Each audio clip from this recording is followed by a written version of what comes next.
Attention, cette vidéo va contenir un débat avec Minato. Par conséquent, petit disclaimer s'impose. Aspros a tort quand il parle de Minato, veuillez ne pas prendre en compte ce qu'il va dire. Tout ce qui sort de sa bouche n'est que du fanboyisme, il n'a absolument qu'un argument factuel. Il invente tout et n'est pas objectif, c'est la seule raison possible. Veuillez prendre en compte uniquement les arguments qui seront en commentaire du style Minato est une fraude. Dès qu'il va commencer à parler de Minato, Aspros ne sera plus pertinent parce qu'il ne sait pas faire la part des choses. Dire qu'il est le meilleur rend sa vie meilleure au point qu'il perd toute objectivité. Il a 6 ans d'âge mental et ne peut absolument pas dire que son chouchou de la mort qui tue perd un round. C'est inconcevable. Et enfin, Itachi ne peut pas vaincre Madara. Bonne vidéo à tous.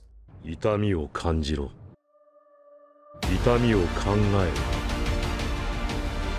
ろ。痛みを受け取れ。痛みを知れ。痛みを知らぬ者に本当の平和はわからん。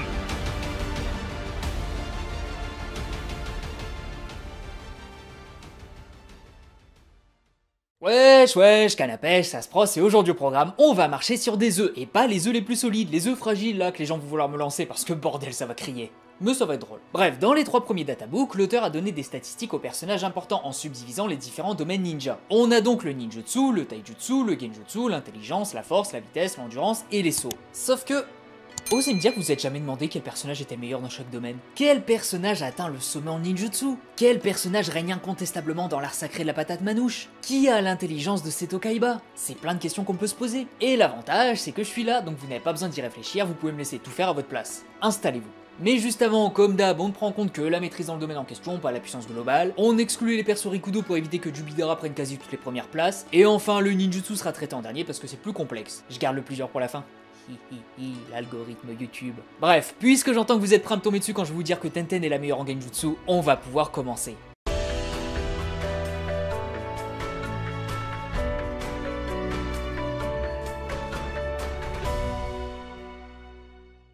Bon, abonnés fidèles, on se sait. Quel personnage peut ne serait-ce qu'oser se mesurer au maître aux sourcils embuissants dans le domaine? Absolument personne. Son niveau est si élevé qu'il est capable de transcender les limitations du corps à corps par pure maîtrise. Genre, de base, le taijutsu est pratique à courte distance, mais c'est plus limité à moyenne et longue distance au vu de la portée limitée des bras et des jambes de l'utilisateur. Bah, Guy, il s'en fout complètement. Ses poings sont si rapides qu'il est capable de créer des canons à air sous pression pour frapper son adversaire à distance avec ses poings. Il met un coup de poing dans l'air et ça touche la victime à distance. Ça n'a aucun sens. Et encore, Guy il est si fort qu'il est carrément capable d'embraser l'air pour créer des mini-katones vraiment très puissants et assez pratiques. Parce que là, il a pu repousser les 1000 requins de Kisame, 1000 cibles en quelques instants. Et là, il retourne un bijou avec ses poings, ce qui montre que ses coups ne sont pas juste nombreux, ils sont également puissants. Donc rien qu'avec ça, je vois personne à son niveau, mais c'est pas tout. Il est également capable de créer des attaques dont la puissance est suffisante pour exploser le Susanoo de Madara, et regardez-moi la portée de cette attaque. L'île Tortue elle est si grande que les persos humains et les animaux gigantesques sont invisibles à l'œil nu. Hirudora est encore plus grande, donc c'est quasi impossible à l'esquiver quand c'est lancé à pleine puissance. Et évidemment, il y a la 8ème porte qui permet de l'envoyer à un tout autre niveau et qui transforme son corps à corps en une véritable arme de destruction massive, au point tel que Jubidara lui-même était choqué de son niveau, l'a qualifié de praticien de taijutsu le plus compétent et a failli mourir alors que sa durabilité était presque aussi infinie que la puissance de Tenten Otsutsuki. Je ne rigole pas. On a donc le seul personnage véritablement expert en taijutsu de l'œuvre qui a prouvé à maintes et maintes reprises être au sommet de son art et qui est reconnu par Madara lui-même comme étant le god dans le domaine. Il vous faut quoi de plus? Ne serait-ce pas évident que Guy est juste le meilleur et y a aucun débat possible? Eh ben... ça dépend. Parce que selon moi, il y a potentiellement un concurrent. Je veux quand même le citer parce que ne pas le faire ne serait pas pertinent vu des arguments qu'il pourrait avancer. Mais selon moi, Naruto KSM2 Mode Ermite a des chances de potentiellement jouer dans une catégorie relativement similaire et je vais vous expliquer le raisonnement. En fait, on sait que le Mode Ermite permet d'utiliser le kata des crapauds et cette variante du taijutsu est vraiment goldée. Le databook précise que ce taijutsu ne permet aucune ouverture ni en attaque ni en défense et qu'il est possible d'étendre la portée de ses coups grâce à l'énergie naturelle. En plus, on sait qu'un coup du kata des crapauds peut endommager l'intérieur du corps en utilisant une sorte de vague de chakra. C'est un petit peu comme le Juken au final, ça détruit l'intérieur du corps et ça passe outre toute durabilité ennemie. Donc rien qu'avec le mode ermite, Naruto il a des arguments plutôt similaires à ceux de Guy. Son corps à corps n'a aucune ouverture, il n'est pas limité à la portée de ses membres et sa force est surhumaine. Sauf que Naruto en plus peut détruire l'intérieur du corps pour passer outre les défenses les plus solides. Et ça, Guy il ne l'a pas. Lui il se doit de briser la défense pour atteindre l'ennemi, là où Naruto n'a pas cette limitation. Par contre il compense en ayant une portée bien plus large que ce soit en largeur ou à distance. C'est donc assez étonnant, mais Naruto n'est pas complètement largué dans un débat avec Guy. Et là vous allez me dire que Guy peut utiliser les portes pour se booster à atteindre un level cosmique, mais c'est également le cas de Naruto. Il peut stacker son mode ermite sur son mode KCM2, donc imaginez le boost phénoménal de ses caractéristiques au corps à corps. Donc ouais, le débat il est très clairement ouvert. Et même niveau puissance globale au corps à corps, vous allez pouvoir me dire que Naruto se faisait écraser par Jubito, là où Guy écrasait Jubidara, mais c'est pas vraiment le cas. Guy il a réussi à gérer Jubidara parce qu'il n'était pas sérieux et qu'il avait eu l'aide de son équipe pendant la finale. Est-ce qu'on peut affirmer que Jubito n'aurait pas pu gérer Guy vu que lui il est sérieux?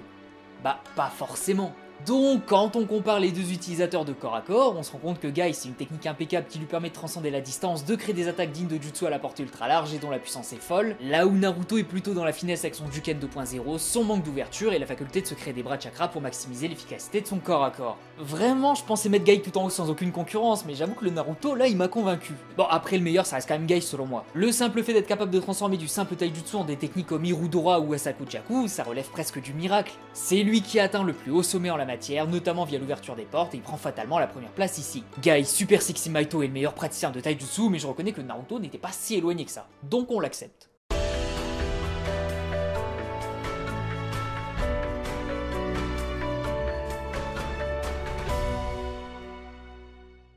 Allez, c'est parti pour le moins intéressant.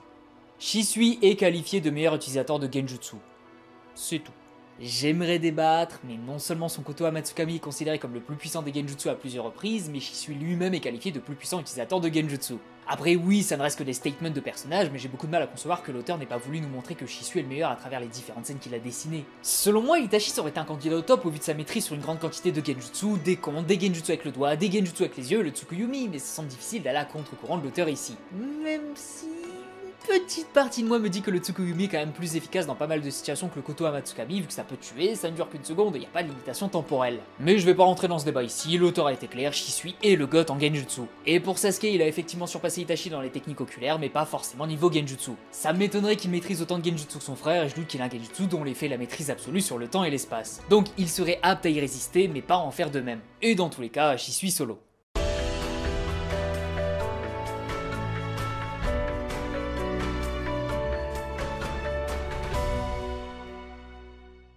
Bon, là ça risque d'être assez rapide malgré le fait que ce soit probablement le plus complexe à juger. Qualifier l'intelligence, c'est difficile voire même impossible vu qu'il existe différents types d'intelligence. Pour faire assez simple, on va avoir les connaissances globales sur le monde, le QI classique dans le sens logique, le QI de combat dans le sens être capable de préparer un plan sur le terrain en pleine action, et l'expérience. Beaucoup ne comptent pas cette dernière, mais pour moi c'est trop important. Par exemple, quelqu'un qui a déjà affronté un Uchiwa par le passé serait plus apte à le gérer sans le regarder dans les yeux qu'un ninja légèrement plus intelligent. Donc l'expérience ça compte. Et là on va avoir plusieurs ninjas qui vont parfaitement se retrouver dans une catégorie, mais qui seront moins bons dans les autres. Du coup, selon moi, le plus intelligent est celui qui est le meilleur en moyenne dans ces différentes catégories. Et par conséquent, je pense que Tobirama est celui qui coche toutes les cases et qui se trouve assez haut en moyenne à chaque fois. Faut comprendre qu'à son époque, c'était lui la tête pensante du monde ninja, et que même en revenant une soixantaine d'années plus tard, c'était toujours lui qu'on écoutait tellement il savait ce qu'il faisait. Il a créé certaines des techniques les plus incroyables du manga comme le Hiraishin, les Dotensei, le multiclonage, donc imaginez ce niveau. Genre, tu pars de zéro et tu arrives à créer une technique capable de transcender l'espace-temps. Tu pars de zéro et tu es capable de créer un double parfait de toi-même. Tu pars de zéro et tu arrives à ressusciter les morts.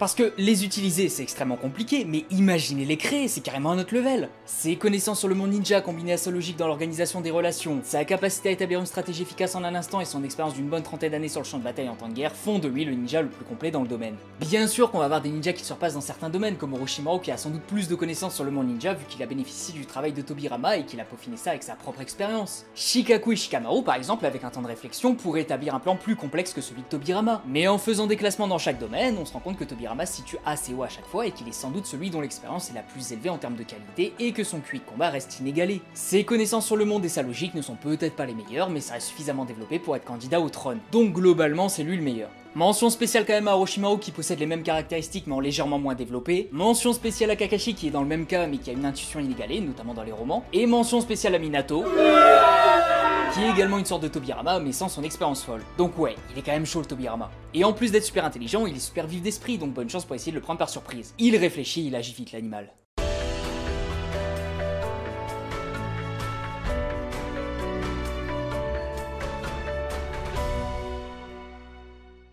Bon, celui-là, ça devrait aller assez vite. Sakura est incontestablement la meilleure ici. Quand elle a débloqué son Byakugo, Hashirama a commenté en mode « Elle frappe plus fort que Tsunade », et vu le cratère qu'elle a créé, ça me semble plutôt logique. Après, je sais que beaucoup vont se dire que comme Hashirama n'a connu Tsunade qu'enfant, il ne peut juger la force de Tsunade qu'à son époque, mais ça n'aurait aucun sens scénaristiquement. Le but de l'auteur était de montrer que Sakura surpassait Tsunade, donc dire waouh, Sakura surpassait Tsunade enfant, c'est pas logique. Surtout qu'on nous montre le parallèle avec les Sannin en disant que c'est l'avènement d'une nouvelle ère, donc les Sannin nouvelle génération. Dire que Sakura n'a pas dépassé Tsunade serait juste contre-productif. Et dans tous les cas, ça ne fait référence qu'à la force brute ici. Donc Sakura est au-dessus. Et en vrai, il n'y a pas vraiment de concurrence en face. On pourrait citer Guy 8ème porte, mais lui c'est un petit peu plus particulier. C'est pas tant sa force brute qui est colossale, c'est plutôt sa force de frappe, et je vais flex un petit peu. La force de frappe est basée sur la deuxième loi de Newton et le principe de la quantité de mouvement par impulsion. On pose cette formule. La force de frappe est égale à la masse d'un objet en kilogrammes fois la variation de la vitesse calculée en soustrayant la vitesse initiale à la vitesse finale. Mais globalement on utilise la vitesse au moment de l'impact vu que la vitesse initiale est généralement nulle ou quasiment nulle. Et on divise le tout par le temps en secondes. Sauf que là, on n'utilise plus uniquement la force mais également la vitesse pour augmenter la force de frappe. Guy frappe extrêmement fort, certes, mais c'est parce qu'il combine une force démentielle avec une vitesse encore plus démentielle. Mais si tu lui donnes des haltères, il se lèvera moins que Sakura qui lui est supérieur niveau force brute. En force de frappe ça se discute, mais si on ne juge que la force physique, Sakura est la meilleure. Sakura supérieure à Guy. C'est un triste jour pour cette chaîne. Bon, il est l'heure d'attaquer la partie la plus controversée de cette vidéo. Sauf que là, un seul vainqueur ne pourra pas être donné. Il en faut deux. Parce que oui, dans Naruto on peut faire la distinction entre la vitesse de déplacement physique et le déplacement instantané via une technique spatio-temporelle. Je vais commencer par ce dernier. Les techniques spatio-temporelles, comme le Hirashin, permettent de passer d'un point A à un point B de manière instantanée. C'est-à-dire que l'utilisateur va apparaître au point B à l'exact moment où il va disparaître du point A, ce qui annule virtuellement tout temps de déplacement. Le Kamui, lui, c'est plus Obito qui rentre dans sa dimension et qui sort ailleurs, donc c'est plus pratique vu qu'il n'est pas limité à des balises, mais ça nécessite deux actions chronophages, même si c'est vraiment ridicule. Bref, le Hirashin permet donc de se déplacer en 0 secondes, ce qui fait que tous ses utilisateurs sont censés être au même niveau, à savoir Tobirama et Minato. Sauf qu'en vrai, je pense pas. Le Hirashin reste un jutsu, donc pour l'activer, il faut d'abord malaxer son chakra. Le déplacement via le Hirashin, c'est donc malaxer le chakra, activation de la technique, déplacement. Point. Le déplacement prend 0 secondes, mais malaxer le chakra et activer la technique requiert un temps donné. C'est bref, mais c'est pas une valeur nulle. Et c'est là que la différence entre Tobirama et Minato se fait. Plus tu maîtrises une technique, plus la logique voudrait que tu sois efficace et efficient avec. Pour rappel, l'efficience c'est exécuter une action en utilisant le moins de ressources possible, et l'efficacité c'est produire le maximum de résultats avec le minimum d'efforts. Sauf qu'on sait de sources sûres que Minato maîtrise mieux le Hirashin que Tobirama. Non seulement ce dernier le reconnaît, mais ça se voit au vu des variantes que Minato a pu créer. Sa faculté à utiliser le Hirashin est juste supérieure à celle de Tobirama, donc en toute logique, il est juste plus compétent dans son utilisation. Et dans l'utilisation, il y a le malaxage du chakra et l'activation de la technique. Peut-être que sa maîtrise supérieure lui permet de réduire le temps d'activation de la technique, donc dans le pire des cas, les deux sont ex aequo, mais je vois pas en quoi Minato pourrait être plus efficace mais activer la technique aussi vite que quelqu'un qui maîtrise moins bien que lui. Et ça m'étonnerait que ça fasse seulement référence à une consommation moindre de chakra. Et là, détracteurs de Minato, je vous sens vous offusquer en hurlant derrière votre écran que Tobirama était plus rapide que Minato avec un clone alors que les clones sont plus lents que l'original, donc Tobirama est forcément au-dessus. Sauf que déjà ça prouve bien que malaxer le chakra et activer la technique ça prend du temps vu que le déplacement est instantané, mais surtout c'est pas du tout ce qui s'est passé. Tobirama avait une balise sur Jubito, Minato non. Minato s'est pris la technique et il comptait fuir au loin avec. Il a analysé la situation et il n'avait aucune autre option. Sa seule possibilité était de fuir avec pour sauver Naruto et Sasuke en se sacrifiant, mais Tobirama lui n'a pas eu besoin de ce temps de réflexion vu qu'il avait déjà les clés pour gérer ça. Il avait une balise sur Jubito et un clone libre d'utilisation donc il a pu s'en charger. Au mieux c'est une démonstration de réflexe, pas de vitesse. Enfin si, c'est une démonstration de vitesse mais qui ne le place pas forcément au-dessus de Minato ici. Si les deux avaient été dans la situation inverse, Minato aurait sauvé Tobirama de la même façon, voire même plus rapidement. Donc si on compte les techniques spatio-temporelles, Minato est le plus compétent en la matière. Sauf qu'en vrai, le Hirashin, c'est du ninjutsu. Donc je peux comprendre si des gens ne considèrent pas ça comme de la vitesse brute. Moi je le compte comme de la vitesse, mais je comprendrais que d'autres ne pensent pas pareil. Donc qui est le meilleur utilisateur du Shunshin, c'est-à-dire la technique qui permet de courir très vite? Bah on aura des gens très compétents comme Shisui qui court si vite qu'il est surnommé le Mirage, Naruto Kasem Domo Dermite qui est bien plus rapide que le Raikage lui-même, on a Shikamaru qui arrive à fuir ses responsabilités à la vitesse de l'éclair. Donc le débat il est ouvert, mais je crois bien qu'il n'y a personne qui arrive à courir si vite qu'il tord l'espace. Je répète, Guy Maito court suffisamment vite qu'il courbe l'espace. Il met en application la théorie de la relativité d'Einstein juste avec ses jambes ce fou. Et oui, je flex encore, j'ai le droit. Un objet qui se déplace à une vitesse très élevée possède une grande quantité d'énergie cinétique. En relativité, l'énergie contribue à la courbure de l'espace-temps. Du coup, un objet qui se déplace très rapidement va provoquer une distorsion de l'espace autour de lui. J'ai fait quelques recherches et il semblerait que pour courber l'espace, il faille rentrer dans le domaine de l'astronomie avec les trous noirs, les étoiles à neutrons, les ondes gravitationnelles, etc. Guy, il court.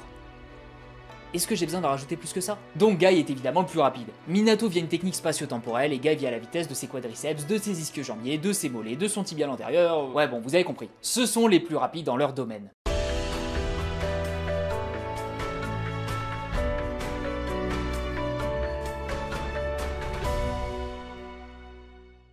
Bon, lui, il est en même temps facile et difficile, c'est trop bizarre. Genre, on a des indices assez précis, mais qui peuvent être interprétés différemment, et même quand on analyse ce qu'est l'endurance, bah tout peut changer. Parce que l'endurance, c'est pas forcément la quantité de chakra, mais la faculté à tenir longtemps dans une situation énergivore. L'exemple que je prends le plus souvent, c'est admettons que t'as 1000 de chakra et que tes jutsu consomment 200 à chaque fois, tu vas pouvoir en faire que 5. Mais si tu as 500 de chakra et que tes jutsu consomment 50 de chakra à chaque fois, tu vas pouvoir en faire plus, mais avec moins de chakra. Donc l'endurance, c'est ce ratio réserve-consommation. Par exemple, Hashirama est souvent considéré comme celui qui a la plus grosse réserve de chakra, mais à la vallée de la faim, Madara et lui ont tenu aussi longtemps l'un que l'autre. Hashirama a définitivement plus de chakra que lui, mais il consommait plus de chakra pour ses techniques, là où l'éternel Mangekyou Sharingan de Madara lui permettait d'utiliser des capacités fumées, mais sans une consommation excessive. Pourtant, on n'a pas tendance à dire que Madara est aussi endurant qu'Hashirama, parce qu'il y a un amalgame qui est fait ici. Mais on va faire en sorte d'analyser tout ça. Déjà, Hashirama a-t-il la plus grosse réserve? Si vous suivez cette chaîne depuis un petit moment, vous devez savoir que je pense que Naruto en a plus, et on va revenir vite fait sur le pourquoi du comment du que quoi. Quand Naruto a donné son chakra à l'Alliance Ninja, Hashirama commentait en mode « Naruto a presque autant de chakra que moi !» Donc là, ça signifierait que Naruto s'approche dangereusement de lui niveau réserve, mais qu'il est légèrement en dessous. Sauf que, juste après, Hashirama se rend compte qu'il y a aussi le chakra de Kyuubi. Il qualifie le chakra de Naruto comme étant quasi aussi important que le sien, et il rétro-pédalerait juste après en disant « Ouais non, finalement, c'est Naruto plus Kyuubi !» Ce serait bizarre. Ça voudrait donc dire que Naruto, qui possède naturellement une réserve de chakra colossale due à son côté Uzumaki, ne pourrait atteindre que légèrement le niveau d'Hashirama ici qu'avec le chakra de l'une des plus grosses masses de chakra de l'histoire. Hashirama aurait plus de chakra qu'une partie de Jubi, et il aurait plus de chakra que Kyuubi et Naruto combinés. Son statement voudrait donc dire Naruto et Kyuubi n'ont pas autant de chakra que moi. Ça me paraît pas super logique. Pour moi, Hashirama il connaît le chakra de Kyuubi vu qu'il l'a déjà affronté, il s'en rend compte juste après. Il a senti que le chakra de Naruto allait chez toute l'Alliance, et ce n'est qu'après qu'il a senti celui de Kyuubi. La scène est donc, selon moi, plutôt orientée en mode Naruto a quasiment autant de chakra que... attends, quoi? C'est quoi ça? Signifiant que finalement, il retire ce qu'il a dit. Il est d'abord confiant à l'idée d'en avoir plus, et il se remet immédiatement en question en comprenant que le chakra de Kyuubi est là aussi. Le chakra Naruto serait donc presque au niveau celui d'Hashirama, mais son alliance avec Kyuubi lui permettrait de le dépasser. Non seulement ça me semble logique au vu de la représentation de la scène, mais c'est même symboliquement le but recherché. Naruto et Kyuubi travaillent en équipe pour surpasser les générations passées. Hashirama n'a même pas capté le chakra de Kyuubi tellement celui de Naruto était imposant. Donc ouais, selon moi, Naruto a une plus grosse réserve qu'Hashirama. Mais même dans le cas où vous n'êtes pas d'accord, l'endurance c'est pas que la réserve, mais la capacité à tenir longtemps. Et Naruto a son chakra qui se recharge en continu grâce à Kyuubi, et assez vite en plus. N'oubliez pas qu'il s'est battu non-stop pendant la guerre tout en dilapidant son chakra auprès de l'alliance d'au moins 10 000 ninjas. Je suis désolé, mais sur la durée, Hashirama il va se fatiguer, là où Naruto va recharger en continu grâce à Kyuubi. Naruto a donc la capacité de tenir plus longtemps qu'Hashirama, surtout au vu de sa prestation pendant la guerre, peu importe qu'il possède plus ou moins de chakra que lui. Et ce procédé fonctionne également avec un autre personnage, Kabuto Madermite. Kabuto Madermite, grâce aux cellules de Jugo, absorbe en continu de l'énergie naturelle. Et un ermite utilise majoritairement l'énergie naturelle pour se battre, donc sa réserve à lui ne sera que très peu impactée et va se régénérer rapidement comme l'indiquait Fukasaku. Ça fait que théoriquement, Kabuto n'a aucune limite niveau endurance. Le peu de chakra qu'il va consommer sur sa propre réserve va se régénérer très vite et le reste sera de l'énergie naturelle. Donc ce serait même encore plus efficace que la régénération du chakra de Kyuubi selon moi. Kyuubi semble quand même avoir des limites quant à la quantité de chakra qu'il peut régénérer, là où Kabuto semble lui vraiment sans limite. Je mettrai donc ma petite pièce sur Kabuto ici. Ne le sous-estimez jamais.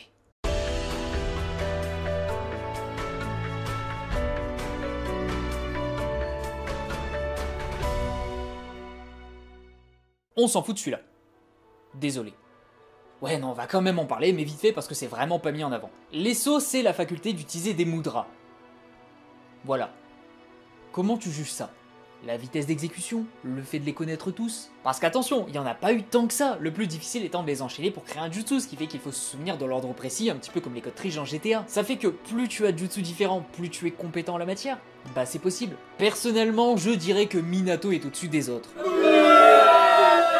Eh oh, calmez-vous. Minato est noté comme un expert des sauts justement, et c'est l'un des rares à être capable d'en utiliser à une seule main. Même Kakashi était choqué de voir Aku en faire, et Kakashi il en connaît du monde. Le nombre d'utilisateurs de mudra à une seule main est juste ridicule. Et en plus, vu la vitesse de Minato, exécuter des mudras rapidement est presque naturel. Donc ouais, allez, Minato est celui qui a été montré comme le plus compétent dans le domaine. Et pour ceux qui pensent qu'Itachi est le meilleur parce qu'il exécute des mudras sans qu'on ne le voit, c'est juste une question de représentation. Face à des adversaires plus faibles, il semble bouger trop vite à ce point, mais face à des ninjas plus forts, il pourra pas les guaquer à ce point-là. Genre, contre Kabuto, je l'ai pas vu utiliser des jutsus si vite que ça au point que Kabuto ne puisse pas y réagir. Mais utiliser un clone face à Sasuke sans que ce dernier ne voit les signes de main, c'est pas impossible. Juste mets Madara en face et tu verras s'il va pas les voir. Donc ouais, Minato ça semble pas si dégueu comme choix. Désolé.